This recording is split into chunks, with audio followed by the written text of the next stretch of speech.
এবং আমেরিকার ভাষায় যেটা বলা হয়, যখন সৈনিকরা মারা যায়, বডি ব্যাগ, যত বেশি বডি ব্যাগ আমেরিকাতে যাবে তত তাদের এই ট্রাম্পের বিরুদ্ধে, ট্রাম্প সরকারের বিরুদ্ধে তত বেশি জনরোষ সৃষ্টি হতে থাকবে।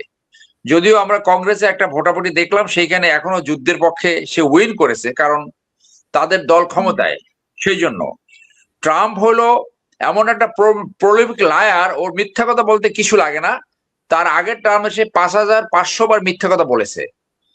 আর এখন এইবার সরকার গঠন করে প্রথম যে ইনঅগারেশন বক্তব্য দিয়েছে, সেইখানে 11 বার সে মিথ্যা কথা বলেছে। সো ওর কাছে মিথ্যা কথা বলা কোনো ব্যাপারই না। মূল ইস্যুটা হলো যে এইটা একটা থিয়েটার যে মিডল ইস্টকে আনস্টেবল করছে, কিন্তু মূল থিয়েটার হলো চায়না ভার্সেস ইউএসএ। সেই থিয়েটারটা কিন্তু সামনে আসেনি। চায়না কিন্তু নৈতিকভাবে সহযোগিতা করছে এবং আমরা যতটুকু জানি যথেষ্ট গোলা বারুদ দিচ্ছে। তার মানে তারা ফর্মালি এটা এখানে বা যুদ্ধে সংযুক্ত হচ্ছে না, কিন্তু এক ধরনের কিন্তু জড়িয়ে গেছে। ওয়েপন সাপ্লাই দেওয়া, আর্মারি সাপ্লাই দেওয়া, এটাও কিন্তু এক ধরনের সংযোগ। এই সাথে রাশিয়া তো একটা যুদ্ধের ফ্রন্ট ওপেন করেছে ইউক্রেনের সাথে, এবং এইখানে সরাসরি যদি সংযোগ হয়ে যায় তাহলে কিন্তু এটা রিয়েলি একটা থার্ড ওয়ার্ল্ডের দিকে টার্ন করবে। সো এই মিথ্যাবাদী এই নেতানিয়াহু আর ট্রাম্প মিলে পুরো বিশ্ব ব্যবস্থাটাকে একটা ধ্বংসের মুখে দাঁড় করিয়েছে। এবং এই নেতানিয়াহু আন্তর্জাতিক অপরাধ ট্রাইব্যুনাল তার বিরুদ্ধে ওয়ারেন্ট অর্ডার আছে। এই অর্ডার এর একটা আসামি যে মানবতা বিরোধী অপরাধ সংগঠিত করে যাচ্ছে কন্টিনিউয়াসলি, এই তাকে ট্রাম্প সাপোর্ট দিচ্ছে। এই একটা জায়গায় তারা এক ধরনের যে ক্রুসেট, এক ধরনের যে ক্রুসেট শুরু হয়েছে, যে জাতি এবং বংশ মুসলমানদেরকে উৎখাত করা। এই জায়গায় এই দুই ইডিয়েট, এই দুই বিশ্ব ধ্বংসকারী, এই ট্রাম্প আর নেতানিয়াহু এক হয়েছে। এবং এই পাগল আজকে তাদের সংসদেই তাকে পাগল বলে, তাদের আমেরিকান যারা আলোচক তারাই তাকে বলছে যে এই ম্যাড ক্যাপ কোথায় যে থামবে সেটা বলা মুশকিল।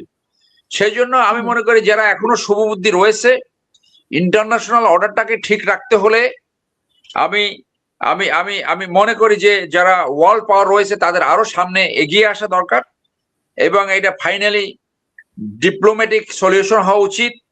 এবং কোন দেশের যে ইন্টারন্যাশনাল ল, কোন দেশের সভরেন্টিতে, কোন দেশের ইন্টারনাল অ্যাফেয়ার্সে এইভাবে প্রিএমটিভ করতে পারে না। এই প্রিএমটিভের নামে আমেরিকা সরকার উৎখাত করতে, রেজিম চেঞ্জে তারা সবসময় এটা করে থাকে। তারা এটা ইরাকে করেছে, তারা লিবিয়ায় করেছে, তারা একটা দেশের সরকার প্রধানকে ধরে নিয়ে আসছে, এখন তারা ইরানের চেষ্টা করছে। কিন্তু অনেক জায়গা তাদেরকে লেজ গুটিয়ে পালাতে হয়েছে, যেমন আফগানিস্তান, যেমন ভিয়েতনাম, এরকম। সো এই আফগানিস্তানের যে সিনারিও, সেই আমেরিকা যদি দীর্ঘদিন কন্টিনিউ করে এবং তারা যদি স্থল যুদ্ধ শুরু করতেও পারে, বলা হয়েছে যে স্থল প্রয়োজন বলতে তারা স্থল যুদ্ধ করে, তখন কিন্তু এই বডি ব্যাগের পরিমাণ বাড়তে থাকবে। তখনই কিন্তু আমেরিকার এখানে পরাজয় হবে বলে আমার ধারণা। সো তারা সেই দিকে যাবে কিনা সেইটা এই পাগল ট্রাম্প সেইটা সিদ্ধান্ত নেবে। অতএব বিশ্ব ব্যবস্থাকে যে একটা ধ্বংসের দ্বারপ্রান্তে দাঁড় করিয়েছে, এই দায় দায়িত্ব এই ট্রাম্প গভর্নমেন্টকে নিতে হবে, এই যে কিলার বুশর নেতানিয়াহুকে নিতে হবে। এখন সেই জন্য ইন্টারন্যাশনাল একজন অবজারভার এটা বলেছেন যে আসলে আন্তর্জাতিক আইন বলতে কিছু নাই, এটা এখন সবকিছু হয়ে গেছে মাইট ইজ রাইট। তো মাইট ইজ রাইট আসলে হতে পারে না, এটা একটা জঙ্গল রুল। এই মাইট ইজ রাইটের কারণে কিন্তু পৃথিবী 2টা বিশ্বযুদ্ধ দেখেছে, এখন এই 3য় বিশ্বযুদ্ধের দ্বারপ্রান্তে দাঁড়িয়েছে। আমরা আশা করি শুভবুদ্ধির উদয় হবে এবং আবার বিশ্ব ব্যবস্থায় শান্তি ফেরত আসবে। আপনি জেনেছেন নিশ্চয়ই ইতিমধ্যেই গ্যাস এবং তৈলের দাম কিন্তু ইউকেতে ডাবল হয়ে গেছে, আরো অনেক কিছু ডাবল হয়ে গেছে। তো 2 দিন পরেই কিন্তু মানুষ রাস্তায় নামা শুরু করেছে, আরো বড় আকারে মানুষ রাস্তায় নামবে এই যুদ্ধের বিরুদ্ধে। ধন্যবাদ। জি, চীন সরাসরি কেন সাপোর্ট করছে না, মানে চীন রাশিয়া সরাসরি কেন তাদেরকে সাপোর্ট করতে পারছে না ইরান? চীনের আন্তর্জাতিক বৈদেশিক নীতি তাই। চীন 2-3টে নীতি ফলো করে ইউজুয়ালি। প্রথম নীতি হলো তাদের ফিনান্সিয়াল বিজনেস যে ইন্টারেস্ট, এইটা তারা সবসময় ভালো করে দেখে। আমেরিকার সাথে তার শত বিলিয়ন ডলারের বিজনেস রয়েছে। চীন সাধারণত যে কোনো ঘটনায় প্রতিক্রিয়া দেয় একটু ধীরে সুস্থে, খুব কুইক প্রতিক্রিয়া তারা ব্যক্ত করে না। আর একটা জিনিস হলো তাদের আর্মি কখনই বাইরের কোনো দেশের পক্ষে কখনোই লঞ্চ করে না, এখন পর্যন্ত কোনো উদাহরণ নাই। তো সেই জন্য তারা কভার্টলি তারা এই ওয়েপন সাপ্লাই গুলো দিচ্ছে, যাতে ইরানিয়ান তাদের যুদ্ধ চালিয়ে যেতে পারে।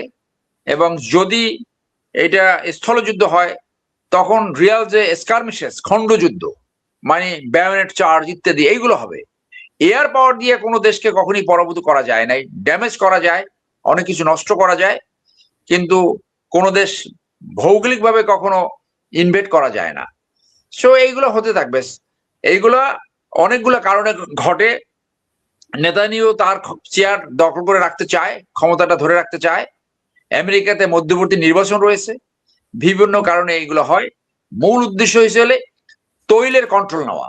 ভেনেজুয়েলাতে যেটা যেটা করেছে পুরোটাই তাদের তৈল সম্পদকে লুট করা, এবং ইরান তথা মিডল ইস্টে তারা এই একই পলিসি। মূল উদ্দেশ্য হলো তাদের তৈলের উপরে কন্ট্রোল নেওয়া। এই যুদ্ধের মেইন কারণ হলো ডাকাতি, ডাকাতি, এক কথা হলো ডাকাতি। এটা হলো একটা ওই কলোনিয়ালিজম, দখল করে সম্পত্তি চুরি করা। এইটা হলো মূল উদ্দেশ্য এই সমস্ত অ্যাগ্রাসনের। ধন্যবাদ।